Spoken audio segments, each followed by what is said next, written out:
धन्यवाद धन्यवाद। यहाँहरूको यो बेग र प्रतीक्षा देख्न सक्छु, यो उत्साह उमङ्गलाई देख्न सक्छु। आजको कार्यक्रममा रवि लामिछानेजी यहाँ आइसक्नु भएको छ। महत्त्वपूर्ण घोषणा हुँदैछ।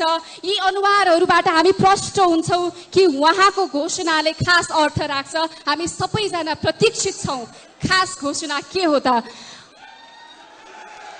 हामी देख्न सक्छौँ एकदम भावपूर्ण माहौल पनि सृजना भएको छ।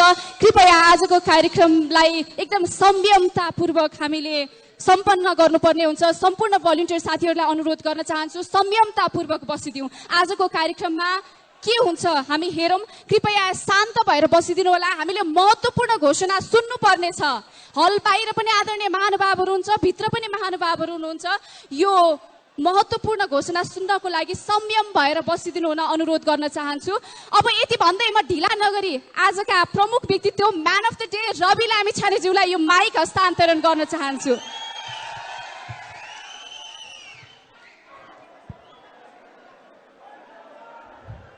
सबैभन्दा पहिला तपाईँ हामीलाई आजको यो दिन देखाइदिनु हुने, विभिन्न कालखण्डको परिवर्तनमा आफ्नो ज्यान आहुति दिएर हाम्रो स्वतन्त्रतालाई प्रत्याभूत गरिदिनु हुने र हामीलाई लोकतन्त्रको यो सुविधाजनक समयसम्म ल्याइ पुर्याउनु हुने विभिन्न कालखण्डका सम्पूर्ण ज्ञात अज्ञात शहीदहरूप्रति हार्दिक श्रद्धाञ्जली अर्पण गर्दछु।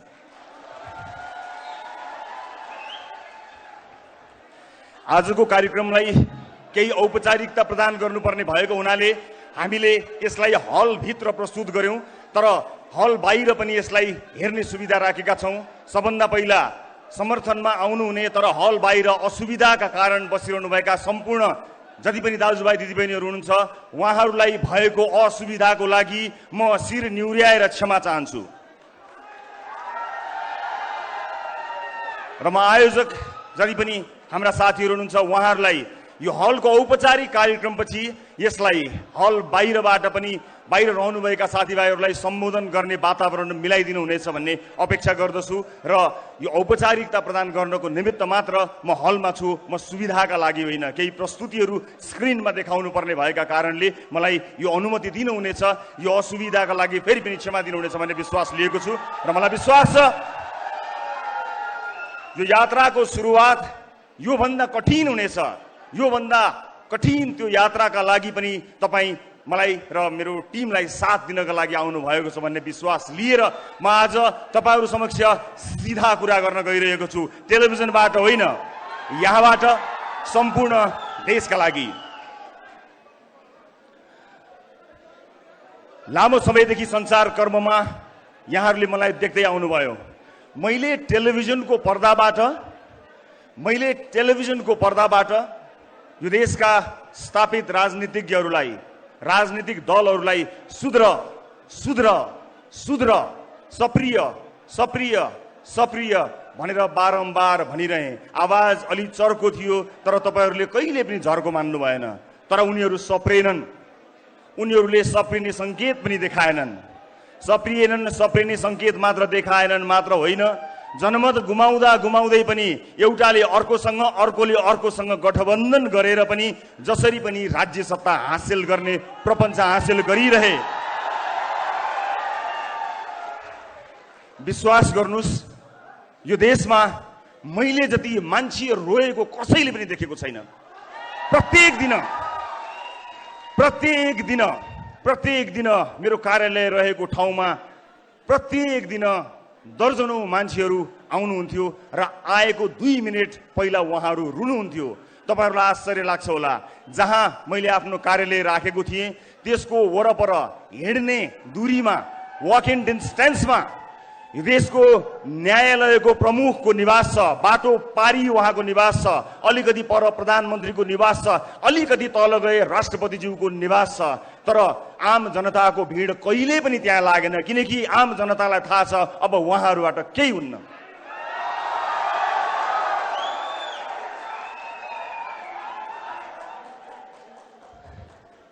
आज आम मान्छेका मुद्दाहरू एकातिर छन्, राजनीतिक दलको मुद्दा अर्कोतिर छ।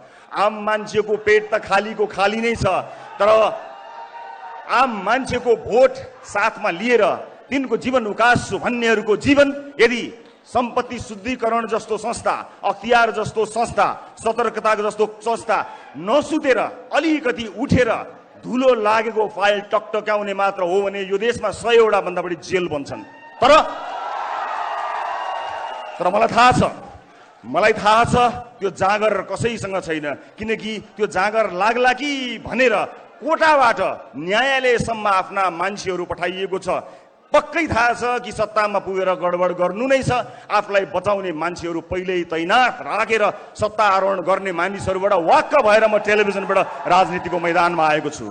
मलाई यहाँ कति हिलो छ, कति धुलो छ, कति मैलो छ मलाई थाहा छ, र राजनीतिको यो यात्रामा यो हिलो सफा गर्नको निमित्त मैले त्यहाँ डुबुल्की मार्नु पर्ने छ, र कुनै समय केही क्षणको लागि त्यो हिलो लागेको फोहोरी र म सफा गर्न गएको मान्छे उस्तै देखिन सक्छु। तर तपाईँ नझुकिनु होला। म सफा गर्न गएको कारणले लागेको हिलो र त्यो गनाएको हिलोलाई एउटै नदेख्नु होला।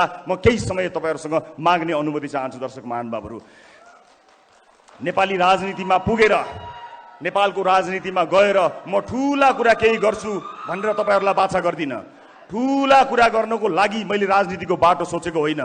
मलाई थाहा छ आम मान्छेका साना साना समस्याहरू सबैभन्दा महत्त्वपूर्ण भएर बसेका छन्। आज एउटा मान्छे अस्पताल पुगेपछि अस्पतालको काउन्टरमा पुगेर के बिरामी भएको हो नाम लेखेर भित्र गएर जचाएर भर्ना हुनुपर्ने भए भर्ना हुने, भर्ना नहुनु पर्ने भए डिस्चार्ज हुने, औषधि लिएर जानुपर्ने हो। तर संरचना यस्तो बनाएका छौँ, अस्पताल पुगेर पनि कुनै एउटा नेतालाई या कुनै आवाज भएको ठुलो ठालुलाई पहुँच भएको मान्छेलाई फोन गरेर भन्नुपर्छ अस्पताल जस्तो ठाउँमा पनि सोर्स फोर्स लाग्ने कस्तो मक्किएको संरचना बनायौँ हामीले। तर अब के अझै सहेर बस्ने हो?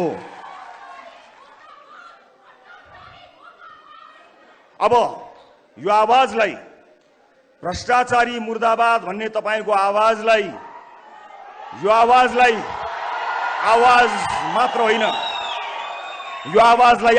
मात्र होइन, त्यो धुलोले छोपिएका सम्पूर्ण फाइलहरू टकटक्याएर सार्वजनिक जीवन बाँचेका हरेक मान्छेलाई छानबिनको दायरामा ल्याउन सकिएन भने हाम्रो जुनी र हाम्रो राजनीतिक यात्रा धिक्कार हुनेछ। र म तपाईलाई यो वाचा गर्दछु, तपाईले मैले भन्दा पनि चर्को आवाजमा युगौंदेखि भाषणहरू सुन्दै आउनु भएको छ। आज यो दिन मलाई बोल्ने दिनु होला, तर म जब चुनावमा जानेछु म तपाईलाई यो देशको नक्सा देखाउँछु र म भन्छु मैले देखेको देश यो हो मेरो सपनाको देश। म तपाईलाई नक्सा नदेखाइकन गएँ भने मलाई रिजेक्ट गर्नु होला, नदिनु होला भोट। फेसबुकको लाइकलाई भोटमा कन्भर्ट गर्नको निमित्त तपाईलाई विश्वास दिलाउनु पर्छ। मैले टेलिभिजनको पर्दामा बोल्दाखेरि सामान्य कुरा थियो, प्रश्न सोध्ने सजिलो काम छोडेर जवाफ दिने गाह्रो कामको लागि आएको छु। मलाई विश्वास छ त्यो काम जसरी प्रश्न सोध्ने सजिलो काम थियो त्यो भन्दा सजिलोसँग म सम्पन्न गर्नेछु। त्यो विश्वास, त्यो आँट, त्यो अठोट सहित म यहाँहरू समक्ष आएको छु। राज्यका निकायहरू निकम्मा भइरहँदा पनि टेलिभिजनमा बसेर चिच्याउँदा मेरो घोक्रो सुकिसकेको थियो, तर म हारेको थिइनँ। मलाई थाहा छ लामो समयदेखि धेरै शुभचिन्तकहरूले राजनीतिको यात्रातर्फ लाग्नको निमित्त मलाई प्रेरणा दिइरहनु भएको थियो। तर खबरदारी गर्ने एउटा ठाउँमा पुगेर खबरदारी गर्दा सुनाउन सकिन्छ होला भन्ने मैले विश्वास लिएको थिएँ। तर त्यो विश्वास मरेको त छैन, तर धेरै सञ्चारकर्मी साथीहरू हुनुहुन्छ जसले त्यो विश्वासलाई दिगो बनाइरहनु भएको छ। हामीले जहिले पनि बेकारमा सरकारी अड्डाहरूमा झन्झट भोग्नुपर्ने अवस्था आएको छ। यहाँ ठुला ठुला आयोजना, ठुला ठुला योजना र ठुला ठुला सपनाको कुरा छोडिदिउँ हजुर। बिचौलिया रहित सरकारी अड्डा र ढिलासुस्ती नभइकन काम गरेर कसैलाई नचिनिकन जान पाए पनि आम मान्छेको जीवन सही हुन्थ्यो। यी सामान्य मुद्दाहरूमा कसैको ध्यान गएन। म यहाँ व्यवस्था परिवर्तन गर्न आएको होइन। मलाई कुनै पनि व्यवस्थाले यदि कसैसँग हिम्मत, साहस, आँट र भिजन छ भने नागरिकलाई सुख दिन सक्छ भन्ने कुरामा पूर्ण विश्वास छ। मलाई कुनै व्यवस्था बदल्नु छैन, मलाई तपाईहरूको अवस्था बदल्नु छ, आम मान्छेको अवस्था बदल्नु छ।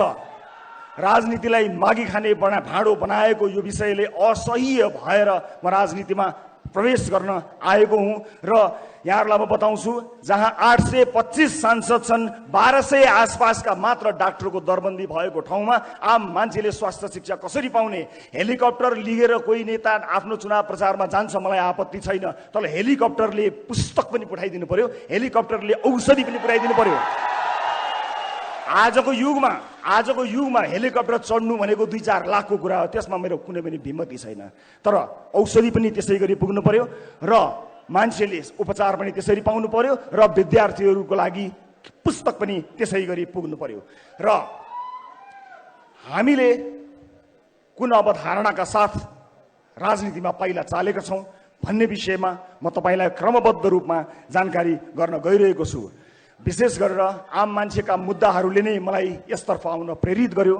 वैदेशिक रोजगारमा आफ्नो परिवार छोडेर, कलकलाउँदा केटाकेटी छोडेर, भगवान जस्ता बाआमालाई छोडेर माला र टीका लगाएर एयरपोर्टबाट परदेशी भूमिमा जाँदा एयरपोर्टबाटै ठगिएको नेपालीको समस्या मेरो समस्या हो। म ठुलो काम केही गर्न सक्दिनँ होला, तर घरदेश छोडेर परदेशमा आफ्नो परिवार पाल्न मात्रै गएको त्यो नेपालीको समस्या सुन्ने अत्यन्त चुस्त संयन्त्र बनाउने कुरा त म आज यहीबाट घोषणा गर्न चाहन्छु। यसलाई मेरो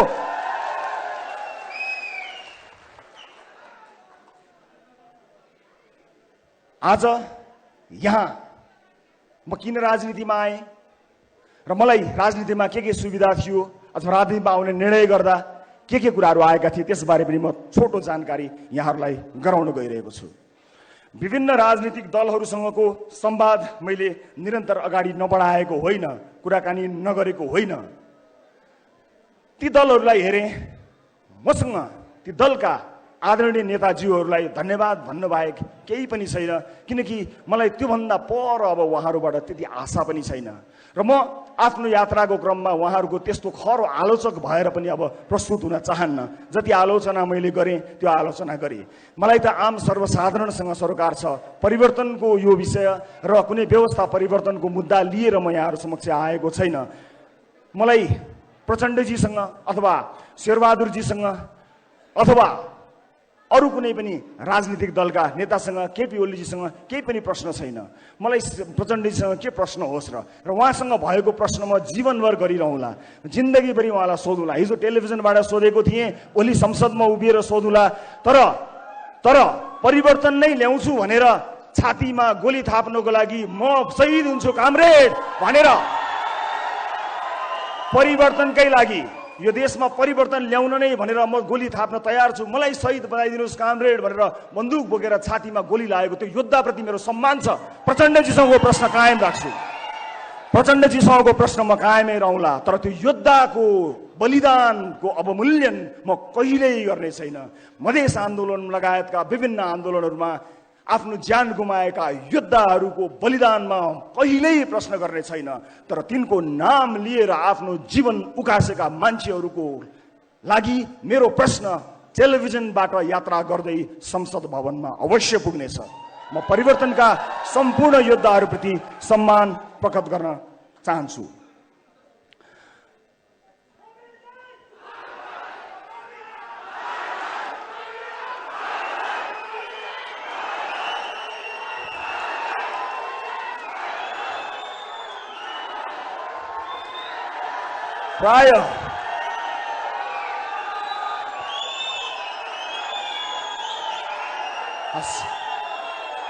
प्राय सबै सुनिदिनु होला। धन्यवाद।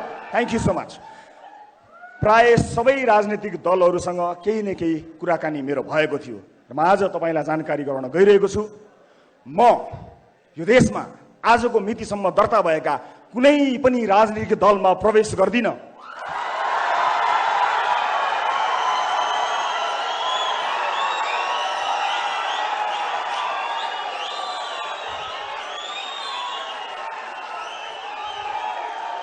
यो देशमा भएका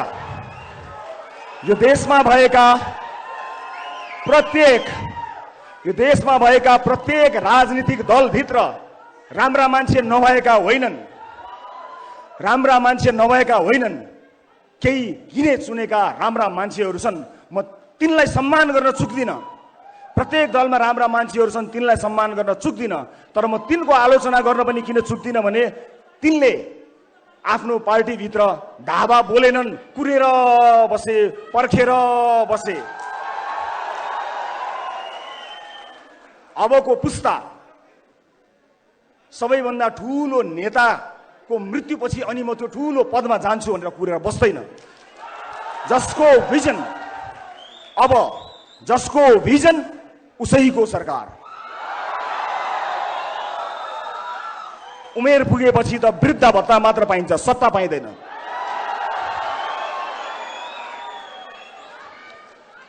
अब म के गर्छु त यहाँहरूलाई म जानकारी गराउँछु। के म स्वतन्त्र उम्मेदवारको रूपमा उठ्नको लागि यहाँ आएको छु?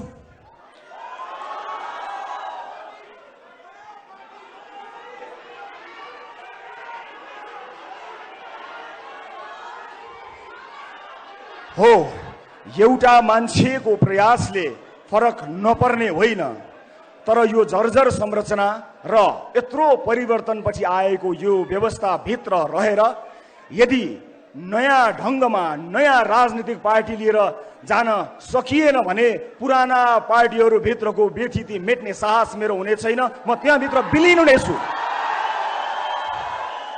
म त्यो दलभित्र विलिन हुन चाहन्न। म आम नागरिकलाई चाहिएको जस्तो दल बनाएर नयाँ दल निर्माण गरेर क्षमतावान मान्छेहरूको साथ लिएर यो देशलाई नयाँ मेन्डेट दिन तयार भएर आएको छु। मलाई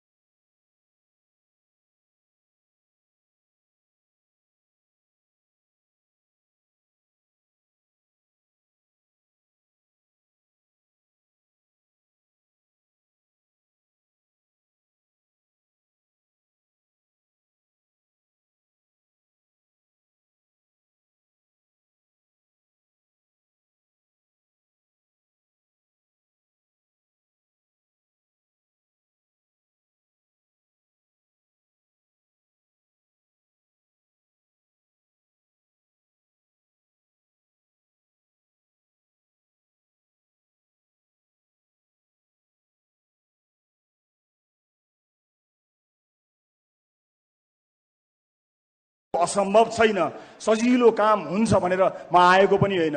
धेरैले तर्साएका छन् मलाई, कहाँ नयाँ दल बनाउने, कहाँ नयाँ गर्ने, जिल्लाभरि मान्छे राख, वडाभरि मान्छे राख, त्यहाँ मान्छे राख, वहाँ मान्छे राख, मान्छे पाइँदैन। यो के हो? यो मान्छे होइन।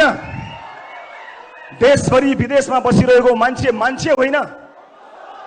के ती मान्छेहरूमा यो देश बदल्ने ताकत छैन? छ। म एउटा प्रतिनिधि पात्र मात्र हुँ। मलाई थाहा छैन मसँग कति क्षमता छ र हरेक मान्छे सीमित क्षमता भित्र अटाउँछ। हरेक मान्छेलाई आफ्नो सीमारेखा थाहा हुन्छ। मलाई पनि मेरो सीमारेखा थाहा छ। मलाई असीमित क्षमता दिएर कसैले पठाएको पनि छैन। मलाई थाहा छैन भने मलाई थाहा छ कि कसलाई थाहा छ, म त्यसलाई खोज्छु जसलाई थाहा छ। म तपाईको भिडमा गएर त्यसलाई खोजेर ल्याउने प्रयत्न गरिरहेको छु र आज सगर्व पूर्ण विश्वासका साथ यहाँहरूमाझ म उभिएको छु कि अब हामी के गर्न सक्छौं र के गर्न गइरहेका छौं म यहाँहरू समक्ष प्रस्तुत गर्न गइरहेको छु। समय आएको छ।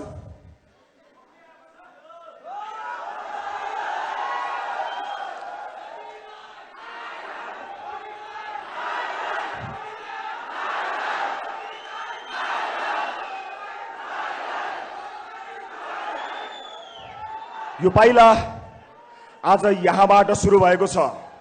यो पाइला अब धेरै अगाडि बढ्नेछ र आजबाट एउटा नयाँ राजनीतिक दल दर्ता गरेर आजकै दिनबाट देश निर्माणको दिनगन्ती सुरु गर्नको लागि मैले प्रस्ताव गरेको राजनीतिक दलको नाम यहाँहरु समक्ष प्रस्तुत गर्न चाहन्छु।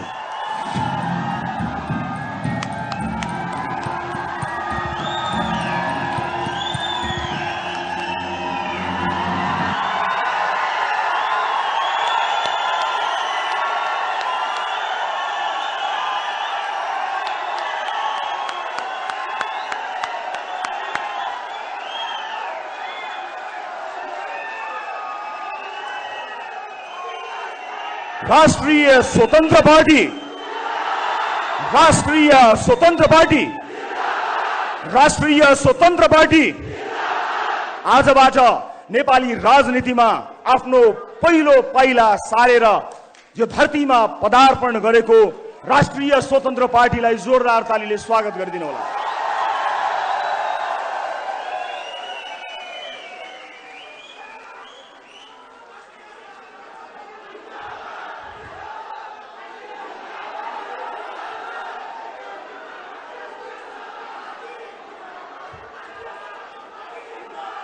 मलाई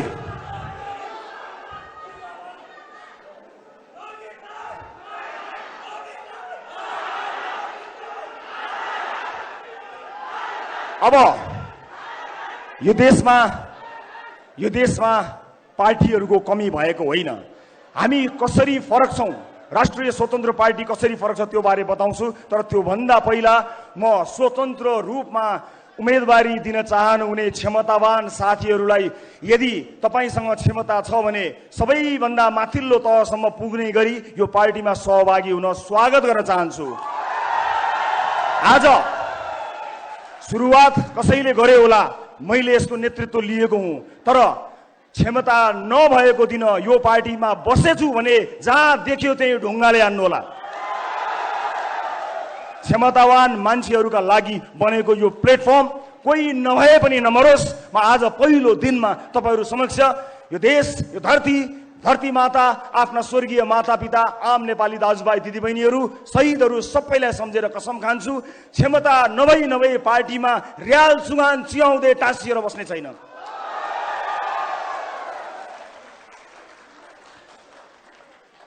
यो आम निर्वाचन हो। हामी बहुदलीय व्यवस्थामा छौं, बहु लोकतान्त्रिक व्यवस्थामा छौं।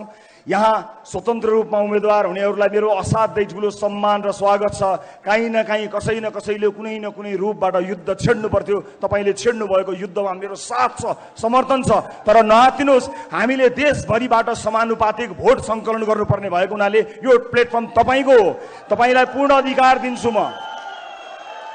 मैले नेतृत्व गरेर यो निर्वाचन आयोगमा दर्ता गराए तापनि क्षमतावान मान्छेलाई तपाईहरुको भोटबाट चुनेर आफूभन्दा माथि राख्न म कहिल्यै हिचकिचाउँदिन। त्यसकारणले तपाईले समानुपातिक भोट एकट्ठा गरेर यी जति पनि तपाई वाक्क हुनुभएका दलहरुबाट छुटकारा पाउनको निमित्त र मेन स्विच अफ गर्नको निमित्त म सम्पूर्ण स्वतन्त्र रूपमा उम्मेदवारी दिन चाहनुहुने आदरणीय आँटिला साहसीहरूलाई खुला हृदयले स्वागत गर्न चाहन्छु।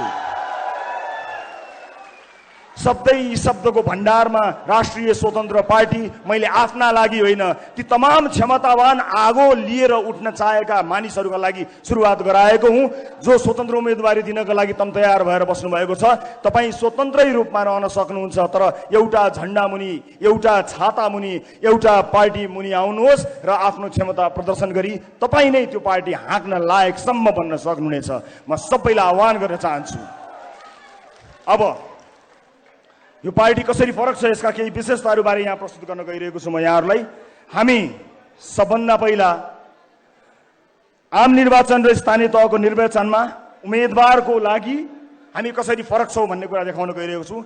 हामी प्रारम्भिक निर्वाचन अर्थात प्राइमेरी गर्नेछौं। अर्थात तपाईले कसलाई आम निर्वाचनमा उठाउने हो भन्ने कुरा सदस्यहरूले चुनाव गरेर पार्टी भित्रकै प्रारम्भिक चुनाव प्राइमेरी गरेर चुन्न सक्नुहुनेछ।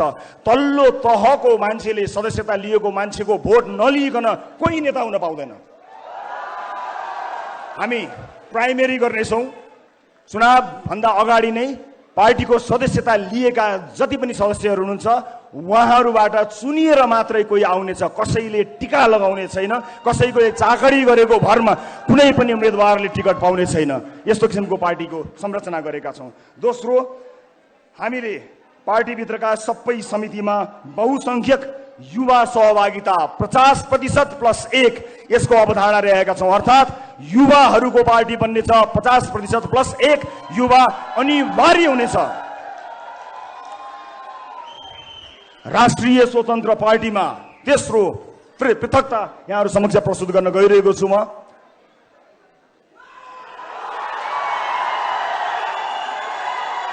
प्रत्यक्ष निर्वाचित प्रधानमन्त्री र मुख्यमन्त्री।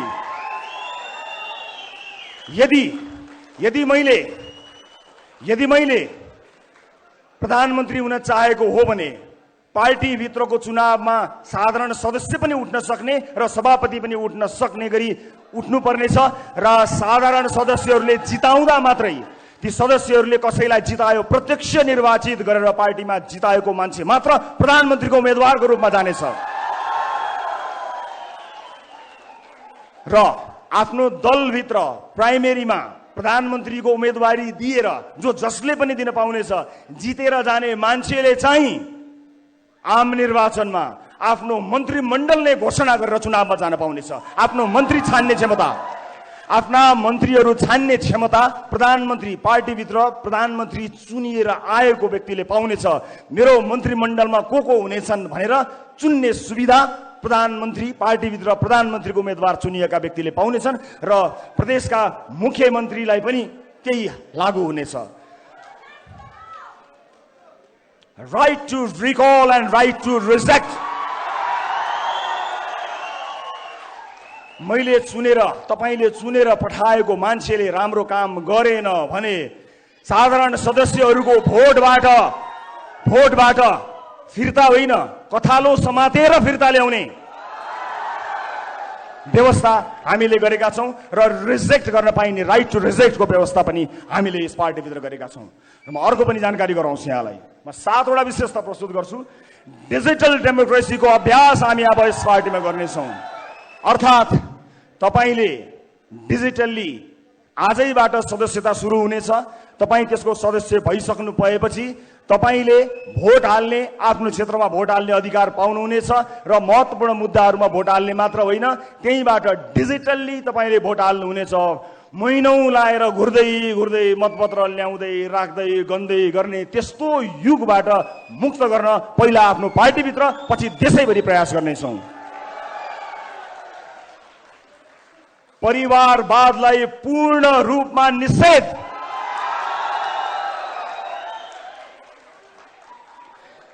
केन्द्रीय समितिमा कुनै पनि नातागोतालाई पार्टीले नियुक्तिहरू दिने छैन। सरकारका तर्फबाट समेत नातागोतालाई पूर्ण रूपमा निषेध गरिनेछ। कुनै पनि नातागोतामा पर्ने मान्छेहरूलाई कुनै पनि पदमा न नियुक्ति गरिनेछ न ल्याइनेछ। कुनै पनि ढङ्गमा परिवारवादलाई पूर्ण रूपमा निषेध गरिएको छ। एउटै पार्टीबाट प्रत्यक्ष रूपमा परिवारका कुनै पनि सदस्यले कुनै पनि लाभको पद पाउने छैनन्। त्यसैगरी म अर्को विशेषता यहाँहरू समक्ष प्रस्तुत गर्न गइरहेका छौँ। आजसम्म राजनीतिक दलहरूमा तपाईँले सुन्दै आउनुभएको आवाज कार्यकर्ता। अब आउनुहोस्, यो कार्यकर्ता भन्ने शब्दको युगलाई समाप्त पारिदियौँ।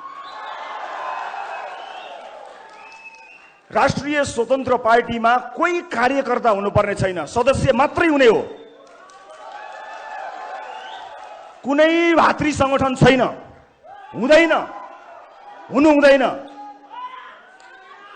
कुनै पनि भातृ संगठन छैन। त्यो भातृ संगठनको पसल थापेर ती कार्यकर्ता पाल्नको लागि राज्य कोषको ढुकुटी खर्च गर्ने व्यवस्था गरेका छैनौँ। नो, पाइँदैन कुनै पनि। र सदस्य र फलोवर बन्न सकिनेछ र सदस्यसँग पूर्ण अधिकार रहनेछ। कार्यकर्ता भएर हिँड्नु पर्दैन। विभिन्न कार्यक्रमहरू, सिपमूलक कार्यक्रमहरूमा सहभागी हुने बाहेक तपाईले चुनावमा भोट हाल्नु बाहेक केही पनि गर्नु पर्दैन। तपाईसँग काम हुन्छ, गर्नका लागि काम, पेसाको को ग्यारेन्टी गरिदिइसकेपछि अस्पताल स्वास्थ्य शिक्षा लगायतका विषयहरूमा यदि सही ढङ्गले काम गर्ने हो भने मानिसहरूले केही पनि गर्न पर्दैन, आफूलाई मन लागेको मान्छेलाई भोट हालिदिए मात्र पुग्छ। राष्ट्रिय स्वतन्त्र पार्टीमा कार्यकर्ता कोही पनि हुनु पर्दैन, कसैले कसैको झोला बोक्नु पर्दैन। सही विचार होस् हो, तर समय समयमा यस्तै भेलाहरू आयोजना गरेर आलोचना मात्र सुन्ने सङ्गठनको चाहिँ नि हामी सोचाइमा छौँ, त्यसको अवधारणा बनाइरहेका छौँ। हामी तारिफ र वाह होइन, आलोचना सुन्नको लागि टाउन हल मिटिङहरू अनिवार्य गर्नेछौँ, जहाँ विचार प्रस्तुत गरेर आफ्नो नेतृत्वलाई खबरदारी गर्न पाइनेछ, आलोचना गर्न पाइन्छ। तारिफै नगर्ने, तारिफ गर्न नपर्ने, बचाउन नपर्ने एउटा अवधारणा हामीले लिएका छौँ र यो जानकारी मलाई दिएँ। अब राजनीतिक दलको आवश्यकताको बारेमा बताउँछु। दर्शक महानुभावहरू, आदरणीय दाजुभाइ तथा दिदीबहिनीहरू, यहाँहरूलाई म यही जानकारी गराउन चाहन्छु कि राजनीतिक दल भनेको पुल हुनुपर्ने हो। यस्तो पुल, त्यो पुल फराकिलो भयो भने धेरै छिटो विकासबारीबाट पारी जान्छ, बलियो भयो भने अझ धेरै गरुङ्गा विकासका आयोजनाहरू पार हुन्छन् र राम्रो बलियो मजबुत भयो अथवा अलिक कमजोरै भए पनि बिस्तार विकास पास हुन्छ, अगाडि विकासको बाटो खुल्छ। तर हाम्रा राजनीतिक दलहरूले पुलमा घर बनाइदिए अनि आएको विकास त्यहाँ रोकिन्छ, भित्र गएर विभिन्न सहर र विभिन्न म्यानसँग सेटिङ मिलाउँछ र बाहिर निस्किन्छ।